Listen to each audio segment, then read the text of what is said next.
যে তিনটি রোগ হলে জান্নাতে যাওয়ার রাস্তা সুগম হয় আর আপনার গুনাহসমূহ ঝরে পড়বে। তিনটি রোগ যদি আপনাকে আক্রমণ করে তাহলে ইনশাআল্লাহ আল্লাহ রাব্বুল আলামিনের কাছে আপনার জান্নাতের টিকিট নির্ধারিত হয়ে যাবে। কেন ফেরআউন মায়ের পেট থেকে ভূমিষ্ঠ হওয়া থেকে শুরু করে মৃত্যুর আগের দিন পর্যন্ত একবারের জন্যও অসুস্থ হয়নি। কেন তিনটি রোগ আল্লাহ রাব্বুল আলামিনের তরফ থেকে অভিশাপ নয় বরং নেয়ামত হিসেবে বলা হয়েছে। কেন রাসূলুল্লাহ সাল্লাল্লাহু আলাইহি ওয়াসাল্লাম রোগাক্রান্ত হলে রোগ শোককে কখনো গালি দিতে নিষেধ করেছেন। প্রিয় দর্শক, রোগ মুমিনের জন্য গুনাহের কাফফারা। সুতরাং একজন মুমিনের রোগাক্রান্ত হলে করণীয় কি, বিস্তারিত জানতে ভিডিওটি দেখুন শেষ পর্যন্ত। রাসূলুল্লাহ সাল্লাল্লাহু আলাইহি ওয়াসাল্লাম ইরশাদ করেছেন, যে ব্যক্তি অসুস্থ অবস্থায় ধৈর্য ও সহিষ্ণুতার সঙ্গে একটি রাত অতিবাহিত করবে, আল্লাহ রাব্বুল আলামিন তাকে সদ্যজাত শিশুর ন্যায় নিষ্পাপ করে দেবেন। সুবহানাল্লাহ। সুতরাং রোগ মুক্তির জন্য ব্যস্ত হয়ে পড়া ঠিক নয়, বরং আমাদের উচিত ধৈর্যের সাথে আল্লাহ তাআলার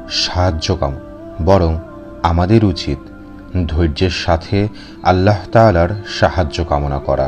রাসূলুল্লাহ সাল্লাল্লাহু আলাইহি ওয়াসাল্লাম বলেছেন, দোজখী লোক দেখার যাদের ইচ্ছে তাদের বলো ফেরআউনকে দেখতে, যার কোনোদিন কোনো রোগ হয়নি। অর্থাৎ অসুস্থতাও আমাদের জন্য আল্লাহর পক্ষ থেকে এক বিশাল বড় নেয়ামত। প্রিয় দর্শক, আপনারা কেউ এই হাদিসটির ভুল অর্থ গ্রহণ করবেন না। সুস্থতা কিন্তু আল্লাহ রাব্বুল আলামিনের তরফ থেকে আরও বড় নেয়ামত। কেননা হযরত মুসা আলাইহিস সালামকে আল্লাহ রাব্বুল আলামিন বলেছিলেন, যদি আমি বান্দা হতাম তাহলে সর্বপ্রথম আল্লাহর কাছে সুস্থতা চাইতাম। সুবহানাল্লাহ। কিন্তু তারপরেও জীবনের বাঁকে বাঁকে কিছু রোগ শোক দিয়ে আল্লাহ রাব্বুল আলামিন মুমিনকে পরীক্ষা করবেন।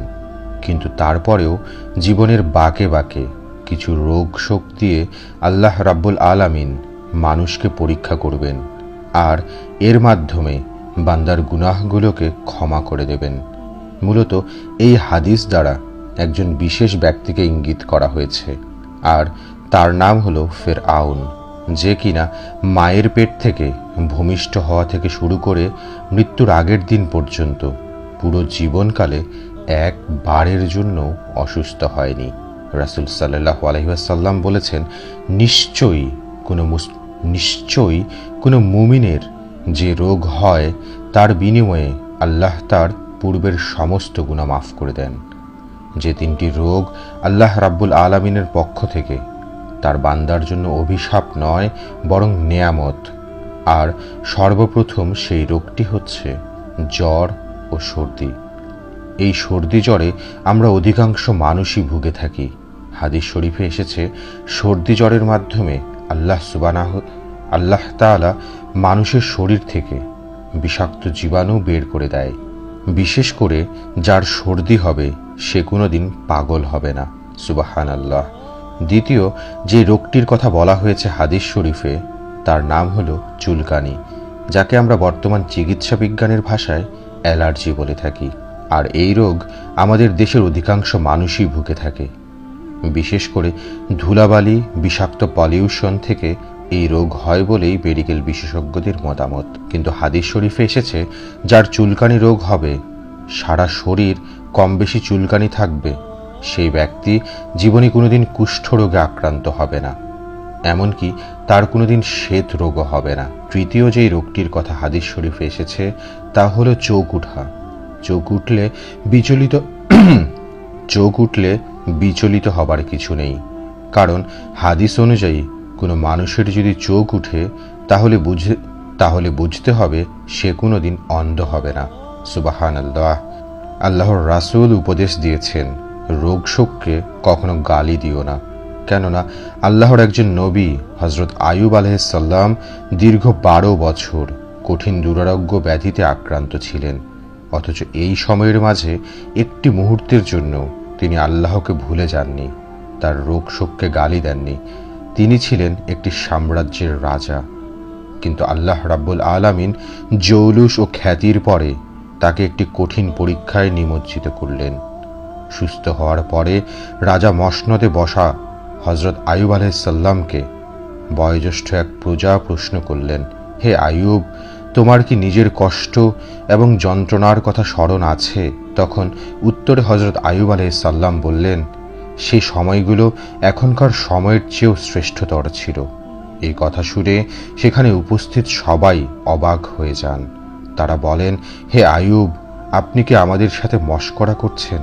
আল্লাহ পাক আপনাকে কঠিন দুরারোগ্য ব্যাধি থেকে মুক্তি দিয়ে কষ্টের জীবন থেকে প্রশান্তি দান করেছেন, আর আপনি বলছেন সেই কষ্টের জীবন আনন্দের ছিল, শ্রেষ্ঠ ছিল। তখন হজরত আইয়ুব আলাইহিসসালাম বলেন, হ্যাঁ, সেটি শ্রেষ্ঠ সময় ছিল, কারণ সে সময়ে প্রতিদিন মহান আল্লাহ রাব্বুল আলামিন তার কুদরতি মুখ দিয়ে আমার কলবে একটি শব্দ জিজ্ঞেস করতেন, হে আইয়ুব, তুমি কেমন আছো? আল্লাহু আকবার!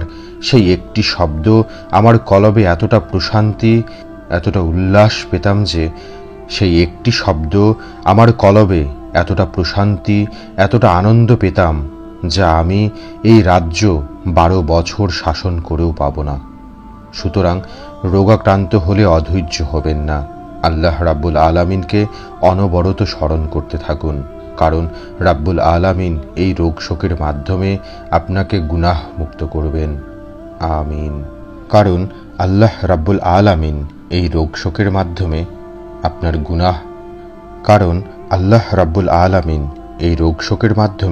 আপনাকে গুনাহ মুক্ত করবেন ইনশাআল্লাহ।